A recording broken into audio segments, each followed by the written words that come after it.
निवडणूक आली का माणसाने विकास कामं सांगायला पाहिजेत, काय केलं आणि त्याच्यावर मतं मागितली पाहिजेत.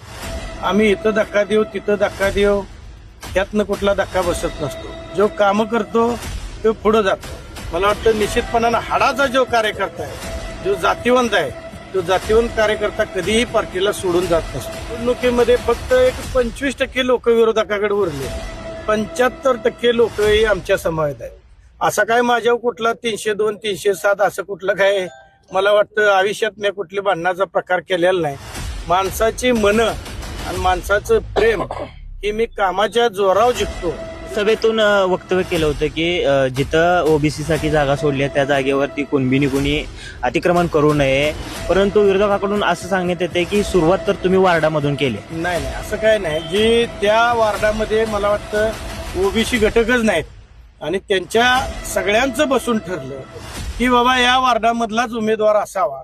आणि त्या काय स्वार्थी माणसं असतात की आपण मागचं दिलेलं आठवलं तर निश्चितपणानं त्याने एक जाणारा एक अर्धा तास शांत मन ठेवून तपस्या करावी की आपल्यासाठी काय काय केलं. आणि तानाई पाटील कडून आत नसं आत एक बाहेर माझ्या आयुष्यात जमलं नाही. आत बाहेर जमलं असतं तर मी 32 वर्षाच्या मागेच अजून वरच्या पदावर गेलो असतो. मागल्या काही काळामध्ये तुमच्या पक्षातील काही ज्येष्ठ मंडळी किंवा जी लोक मागल्या काही काळामध्ये 2-3 निवडणुकासाठी तुमच्याकडे होते ते 6 महिन्यापूर्वी आलते ते आता गेले, काय सांगाल त्या अनुषंगाने? पक्षामध्ये जरा चढ उतार होत राहतो, पण तुम्ही आलेल्याचा ग्रोथ आणि गेलेल्याचा ग्रोथ काढला तर मग तुम्हाला फरक लक्षात येईल की आलेल्याची संख्या जी आहे ती जवळजवळ 90% आहे आणि गेलेल्याची संख्या आहे ती एक 4-5% इकडं तिकडं जी काय ज्याला बदलायची सवय असते अशी लोक इकडं तिकडं राहतात.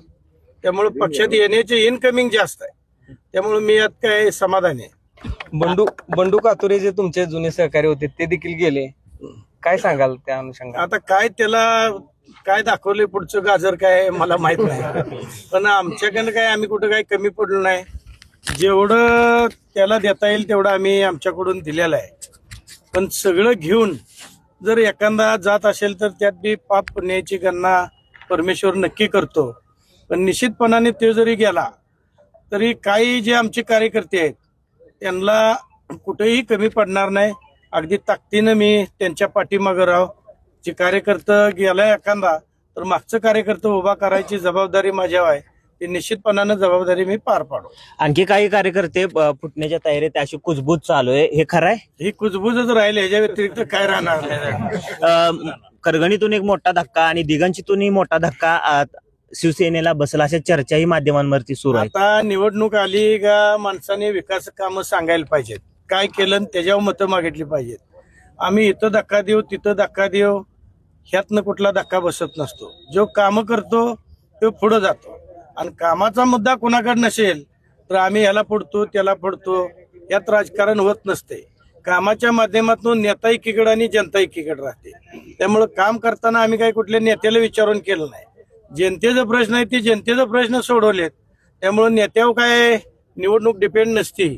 मला वाटतं निश्चितपणानं हाडाचा जो कार्यकर्ता आहे, जो जातीवंत आहे, तो जातीवंत कार्यकर्ता कधीही पार्टीला सोडून जात नसतो. विरोधकाकडून तुमच्यावर असे आरोप होत आहेत की तुम्ही मतदारांवरती प्रेशर आणतायत, दबाव आणताय. अशा हे निवडणूक शिवसेनेचे कार्यकर्ते किंवा नेते मंडळी ताब्यात घेणार आहेत असं विरोधकांचं म्हणणं आहे. असं काय तुम्हाला जाणवतंय तुम्ही वार्ताहर म्हणून?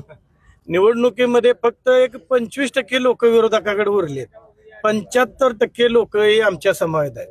पुढे उमेदवाराला मतदारच गावना का मग हे आरोप केले जातात की माणसं तुम्ही प्रेशर टाकून नेताय. असं काय माझ्यावर कुठला 302 307 असं कुठलं काय मला वाटतं आयुष्यात मी कुठल्या भांडणाचा प्रकार केलेला नाही. माणसाची मनं आणि माणसाचं प्रेम हे मी कामाच्या जोरावर जिंकतो. त्यामुळं माणसं माझ्या संग राहतात. कार्यकर्ता संकटात असला का त्या कार्यकर्त्याच्या मागं ताकदीनं उभा राहणं ही माझं काम आहे. आणि ताकदीनं उभा राहत असल्यामुळंच मला वाटतं आज ही कार्यकर्त्याचा ओघ आहे तो माझ्या बाजूने आहे. सौरभ पाटलांच्या उमेदवारीमुळे शिवसेनेला कुठे इम्पॅक्ट होऊ शकतो? असं काय होणार नाही. जर एखादा उमेदवार काही जात पात म्हणून जर आला असेल त्यांना काम दाखवावं लागेल. असा कोणी निवडणुकीत येईल पर का आणि तो म्हणेल की मी आलो अशा विजन घेऊन, मी आलो तसं विजन घेऊन. जनतेपुढे काम मांडावं लागेल आणि मग मतदान घ्यावं लागेल. तुम्ही सभेतून वक्तव्य केलं होतं की जिथं ओबीसी साठी जागा सोडली त्या जागेवरती कुणबीनी कुणी अतिक्रमण करू नये, परंतु विरोधकाकडून असं सांगण्यात येते की सुरुवात तर तुम्ही वार्डामधून केली आहे. नाही असं काय नाही. जी त्या वार्डामध्ये मला वाटतं ओबीसी घटकच नाहीत आणि त्यांच्या सगळ्यांचं बसून ठरलं की बाबा या वार्डामधलाच उमेदवार असावा आणि त्या वार्डामधला उमेदवार असण्याच्या दृष्टीनं मला वाटतं जर 95% लोक त्या समाजात असेल तर त्या समाजातला देणं तिथं गरजेचं आहे. विजयाचा मार्ग मोकळा आहे. विजय मार्ग 100% मोकळा आहे.